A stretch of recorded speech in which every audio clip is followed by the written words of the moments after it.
Ladies and gentlemen, this is Joe's Classic Video Games, back with another cool pinball repair video for you this evening. Now, if you haven't been watching, where have you been? Where have you been? We've been doing something epic with this classic 1979 Bally Kiss pinball machine. This thing came from Repo Records in Charlotte, North Carolina. If you've ever been to Repo Records, and who hasn't, then you might have saw this thing. It's been in there for a long time, I believe since the mid-90s. This is the actual machine that was in there. And the gentleman that owned the store, decided to sell it. He sold it to a gentleman. The guy brought it down here to us for us to fix it up and get it working really well. And that's what we've been doing. And we've been filming it while we do it. So, like I said, you've been missing out. If you haven't seen the other videos, go check them out. So if you look down below, we did one video on just kind of an overview of what shape it was in. We did one video fixing the power supplies, the rectifier board, and the solenoid driver board. We did another video where we installed a brand new MPU board in it. But then it didn't quite run right, wouldn't start. We did another video showing we had some switch problems, fixed up all of the switches, which we haven't done too much in videos before, so that was kind of cool. We got something new out of it. And then here we are on our fourth freaking video on this same game. But hey, is there a better game to film multiple videos of than a Bally Kiss pinball machine? And if you're wondering, we do have the back glass. It's in the back and it's in great shape. You're going to love it. Right here at the beginning of the video, give us a thumbs up for taking the trouble. Wasn't that intro alone worth a thumbs up? Right? We usually tell people to give us a thumbs up at the end of the video, but a lot of people, they're busy. They got stuff to do. They don't even hang around for the end of the video, and I don't really even blame them. So give us a thumbs up for taking the trouble to film it for you. And we're going to get into it. What I'm going to do in this video is we're going to mess with the light bulbs. I don't think we're going to come into many problems with them. That's the first thing we're going to do, at least. We've got some bulbs out, but we've never replaced the bulbs. So it's got the original, well, I don't know about the original. It's been a while since anybody swapped the bulbs, it looks like. So we're going to do that. We're going to put all new bulbs in it and then see if any of them don't work and then go from there. So that's the next thing that we've got coming up here. There is a bulb test in the menu. If you open the door on a Bally and then you find this button and you press it, you just went into test mode. And the very first thing that test mode does is a light bulb test. And it makes all of them blink. So there are some, like these that stay on. Those are general illumination bulbs. So see the ones behind the super sexy plastics on the playfield that stay lit up? That's because they're general illumination. They're so you can see the ball and the artwork. And so they don't blink. But the ones that the computer has the ability to control, it flashes. Now, there's a couple things you can do with this. You can, what we're going to do is replace all of these with the original style bulbs. That's just how we like doing it. Now, if you want to put LED bulbs in it, that's fine. And I've had people say, oh, they're better in every way. They're better than almost every way. They're better in all ways but one.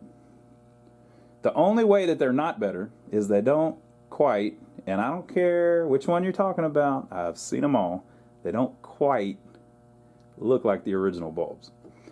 So you can put new ones in it, and if you do, hey, I won't hate you. But if you put new ones in, the best word for it, you're going to hate me. Turn this crap off if you don't want to hear what I'm about to say. This is a 1978-79 model machine. You put LEDs in it, it looks tacky as hell. I'm sorry, it just does. It's like back in the day whenever people drove nice, older, restored cars and then they put chrome hubcaps on it. That weren't the original, like spinners, you know, the spinners on like a 69 Camaro or something. Come on, man. Yeah, they're cool, but they're not original. They're better in every way, I'm sure, but they're not original. So I like the original style bulbs. If you want to put LEDs in yours, though, there's nothing wrong with that if that's what you prefer. I just don't like the way it looks. So people say, well, what about heat? That's a valid, like I said, LEDs are better in almost every way. So yeah, LEDs are better that they don't get as hot. But there's another option. So the bulbs in these, that is a 44, right? So if you take this 44 out, and you replace it with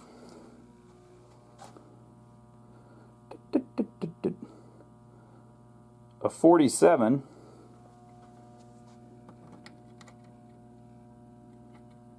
If I can get it in there. Let me turn down the brightness so you can see it. I'm gonna get it down to where it looks about like it looks here in front of me.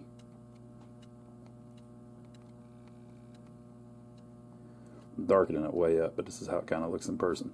All right, there you go. So that's the one I replaced, and that's the original one. To the left is the original one, to the right is the one I just replaced. If you put a 47 bulb in, they use half as much juice. I was going to say amps or watts, but then people would complain I'm saying the wrong thing. So they use half as much juice. So it uses less power, puts off less heat. The only thing is it's slightly not quite as bright. The wattage is just a little bit different. Right? So that's your compromise. That's what I do. And it looks original. It looks like they originally did. I like the way that it looks. And you kind of get that same look. Now, we talked with the customer. Whenever he dropped it off, he specifically told us he didn't want LEDs in it. So I said, that's my man. That's my man. He don't like the LEDs either. Now, depending on the game, some games look great with LEDs. And there may even be like a couple spots on this you could put an LED or whatever. I'm not doing it, folks. I think it looks like shit. Moving on. So I'm going to take I'm going to pull up the playfield, and I'm going to replace all of the light bulbs underneath it with good old-fashioned 47 bulbs. And then I'm going to replace all the ones in the back box, and we're going to see if any of them don't work. If any of them don't work, we're going to write it down, and we're going to track down what's going on with them. So I'll be back whenever we get all those swapped out, because it takes a while.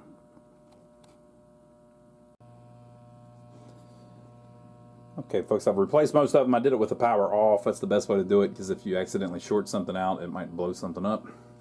But I haven't done the ones on this plate yet. There's a big plate right here in the middle with 1, 2, 3, 4, 5, 6, 12, 24, 28 different bulbs on it. So I'm going to turn it back off and lift that away, replace all the bulbs, and then we can put it back. But underneath, I don't have any that don't work unless there's some on that plate that don't. Okay, so after swapping all the bulbs, all of them work on the playfield. Every single one of them. Look at that.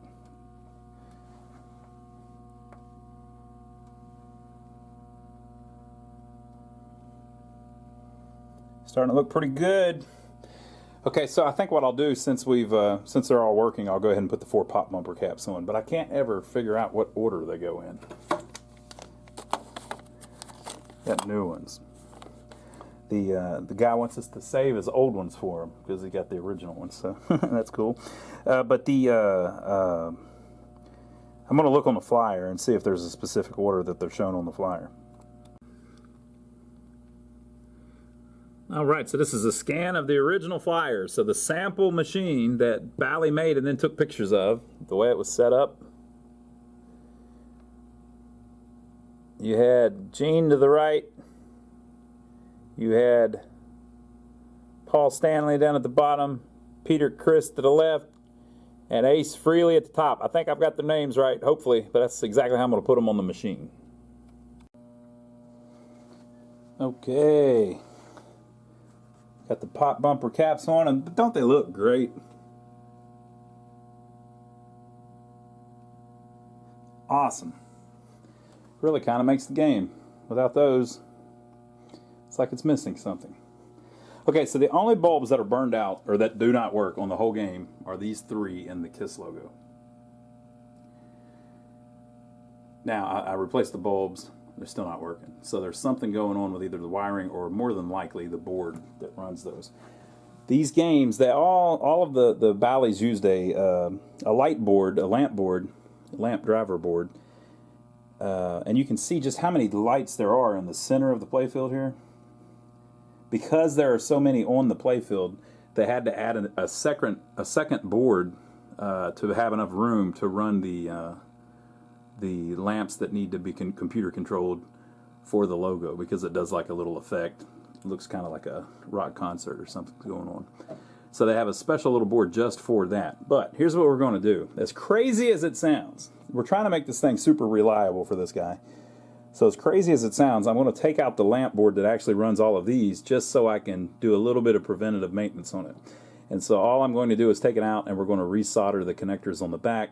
Then we're going to put it back in, make sure everything's still working, and then we'll call that part done. And then we're going to work on the one that runs the flash. They're not, they flash, but they're not flash bulbs. The one that runs the lights up here. So let me pull out the main one first. That's the main one, the normal one that's in most, well, all Bally's. And then this is the little auxiliary one that's in some of the games. It's in Kiss and it's in Future Spa. It runs a similar little thing on the front of Future Spa and a couple other games. That now on Bally's Rapid Fire, which was their shooting game, we did a video on. It actually, they put 2 of these boards in it. So there's 2 full-size boards because there's so many lights on the playfield of the Rapid Fire machine. So they had flexibility. They could expand it on out to where they could have even more lights. They just needed more hardware to do it. It's an interesting way they did the system. Okay, so I'm going to take this board out. We'll look at it and resolder the connectors, and then we'll put it right back in. Here is the lamp driver board on the bench. This is where the inputs come in to send the signals to these 4 chips, which then turn on and off these SCRs, they're called, silicon controlled rectifiers. They make the lights blink. And so some of them connect back over to this connector, which pretty much runs the stuff in the back box. So the each light bulb has its own wire. And so there's a couple that are doubled up, but in general, each bulb has its own wire. And so the wires that come off of this connector go to the back box and do the turn on the ball and play lights. And you saw the ones that were flashing on the back box, not the ones at the top, the Kiss ones, but all the other ones, like on a normal game. And then these 2 connectors, longer, go out to all of the lights on the playfield. So what you need to do, and so this one, everything's working. Now, not all of these are used, even though this game has so many light bulbs on it. Not all of them are used, or maybe on Kiss they are, but on most games, not all of them are used. So there may actually be a couple of these that don't work, but since everything on the game is lighting up, there's not even any need to check them, really. They're all working. So all we're going to do is, if you, on the back, I don't know if it will, I don't know if there's even any problem, but let's brighten it up some more. Sometimes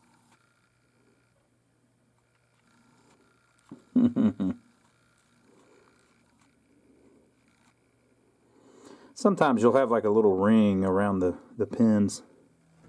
Usually on the last ones, because as you remove the connector, it will break the pin loose.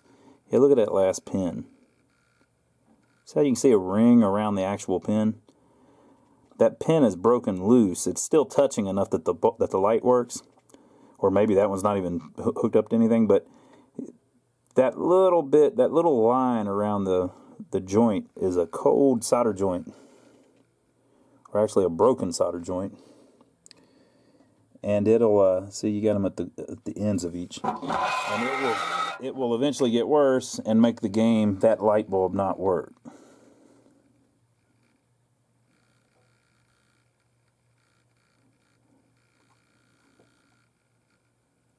So all we're going to do is resolder all these pins.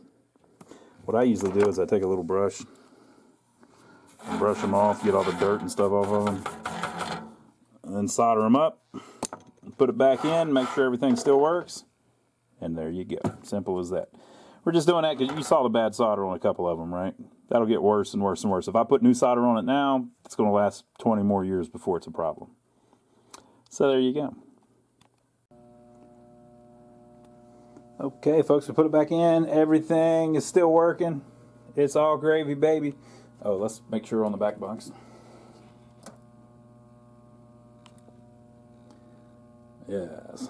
Yes, yes. So we have 3 in the S that do not work. There lies the problem. I'm going to take that board out and let's check it out. This board mounts in there like this, as you saw it, and this is the input. So the MPU sends signals over to here. Someone has already resoldered it. Looks great. Someone has already resoldered the output pins as well. So, I guess maybe we'll look at the back, it'll be easier. So you see the input pins come in. 1, 2, 3, 4, 5, 6, 7, 8. They come down here. 1, 2, 3, 4, 5, 6, 7, 8. And they speak to either this chip or looks like some of them go straight to this one. So let's see what those are labeled. U1 is an MC4013B. MC. I'll let you read it. MC14013B, I suppose.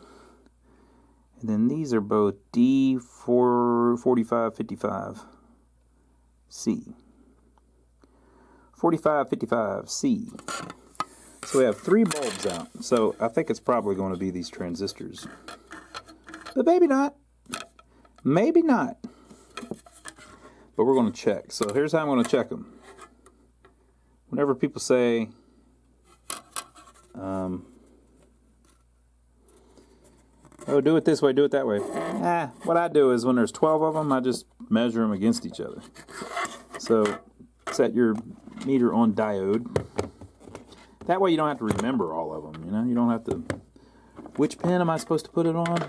You just figure it out. So you set your meter on diode check. And then you put one of the pins on one of the pins, or one of the probes on one of the pins, and then one on the other. And you just check the resistance between the two. And eventually you'll figure it out. So you're looking for between 0.4 and 0.7. On a SCR though, usually it just does it one way or something. But anyway, just check them all with a diode check, and then the ones that look weird, you're going to find 3 of them that don't act the same as the others. So I've only got 2 hands. I don't feel like setting a tripod up, but let me figure it out, and I'll show you what I'm talking about. Well, after saying that, I couldn't find anything wrong with any of them. They all tested exactly the same. So I resoldered the connectors, cleaned up the connectors, so we're going to go put it back in. It may have just been that the plug needed to be placed back on, or maybe it needs the pins replaced in it or something, but I cleaned the connectors and I resoldered them again. So we'll go try it back in the machine. Maybe that'll be the magic that it needed. Alright, this is the socket on the back. This one does not work. That's a blue and yellow wire. And then these 2 do not work. That's a blue and white wire. Running both of them. So that's our whole problem, is those 2 little wires. But we got to get it working, because that's one of the coolest parts of the game, right? So if you mess with the sockets and turn the bulbs, nothing happens. Over here, the connector looks good. There's nothing wrong with that connector. But no matter what you do, if you wiggle it and all that, it does not work. So we're going to trace down what that runs to and see which IC chip drives it, and see which transistors drive it. And we'll try swapping the transistors first, even though they test fine. And then if that doesn't fix it, we'll swap the IC. One way or the other, we're going to make it work. Alright, so tracing the 2 wires back to the 2 pins, it's these last 2 transistors. And it shows it in the manual too. It's got a little drawing of the letters, and it shows how each light is lit up, which transistor it is. And basically, this chip gets all the signals, and then divides them out to these 2 chips, and then these 2 chips each control 6 of the transistors. So the chip that controls those 6, 4 of them are working.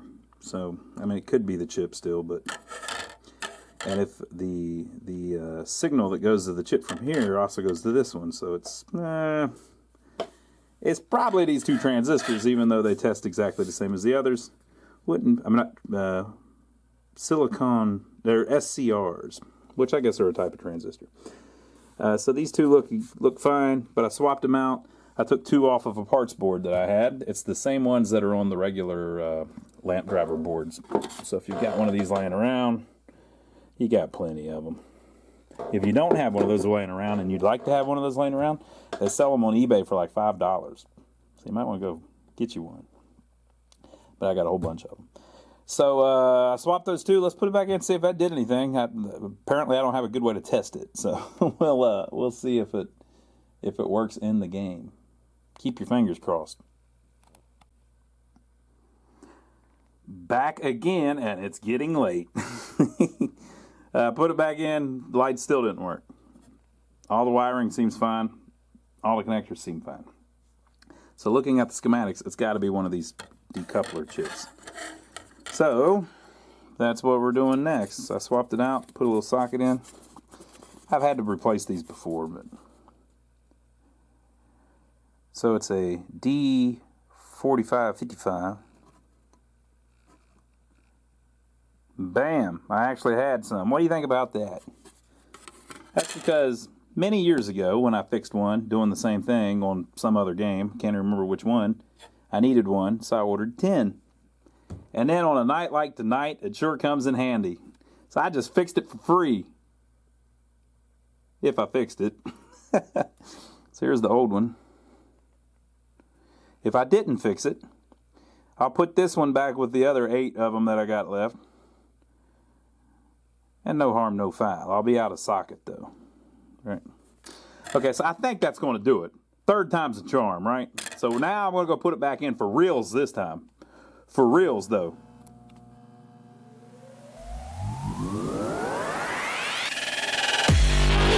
Oh, yeah!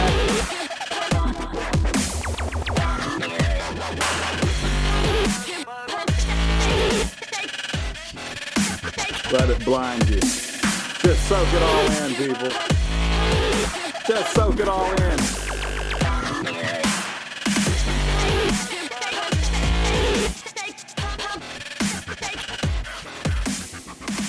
All right, you can imagine how cool that's going to look with the back glass on it. All right, folks, so that's it. We got all the light bulbs working. It's amazing. This thing's really coming together. Just needs a little bit more work. We need to work on the displays. We need to rebuild the flippers. We need to play it and test play it, make sure everything works. I mean, we kind of know it does because we hit all the switches. And we hit all the solenoids. But we kind of need to just play it, make sure everything's cool, make sure everything flows. We need to put the beautiful back glass back on it. Need to clean it up a little bit, and then it'll be ready to go to the customer. So we'll film that on the next video. Thank you for being with us and watching. If you have light problems on your Bally or Stern old school pinball machine, hopefully this will help you figure some of it out. So leave your comments below. Let us know what you think about it so far. Give us a thumbs up, but you probably already did that because I asked you to earlier in the video. Right? So you probably already gave me a thumbs up. If you already gave me a thumbs up, don't do it again because it'll take it away. If you can go test that if you want. There's a link down below to Amazon. We'd like to thank all the people that have been buying things on Amazon and using our little link. You don't have to sign up for anything or anything like that. You just click it just before you go buy something, and it puts our URL or our name up in your URL, and it lets Amazon know that we sent you there, and they give us a little royalty. So people have been doing that, and we really appreciate it. Seems like people are starting to do it more and more. So thank you so much, people, for doing it. It doesn't raise your price or anything, but it gives us a little tip. And that's pretty cool. We're getting Jeff Bezos money. I'm going to get as rich as Jeff Bezos off of it one of these days. Maybe not. I don't know. He's probably got it figured out where it's exponential. So, like, no matter how much of his money I get, he's got more of it. I'll bet he's figured out how to do that. The guy's pretty smart. So, but we appreciate everybody that's been doing that. We also want you to go check out my brother Donnie's channel on YouTube here. If you've got extra time, and don't we all? Go check out my brother Donnie. That's the name of the channel. You can Google it if you want. He's famous now. Go check it out. Type in My Brother Donnie in Google and watch what pops up. So go check out his channel. He does a lot of pretty cool videos. He's been doing a lot of truck repair videos lately. We've been working on a old trailer that mobile home that we renovated. We're about to start on the jailhouse. Yeah, that's right. You heard what I said. Look, if you can't figure out what I'm talking about, you're just going to have to watch the videos. So that'll all be coming up soon, and me and him's having a lot of fun over there. I'm usually on a lot of his videos, but not all of them. But he's a good watch no matter what he's talking about. So check out My Brother Donnie, and I'll see you over there, and I'll also see you here on tomorrow's video when we keep working on this kiss. But for now, it's pretty late. We accomplished a lot. I think I'm going to go home. Y'all have a good night.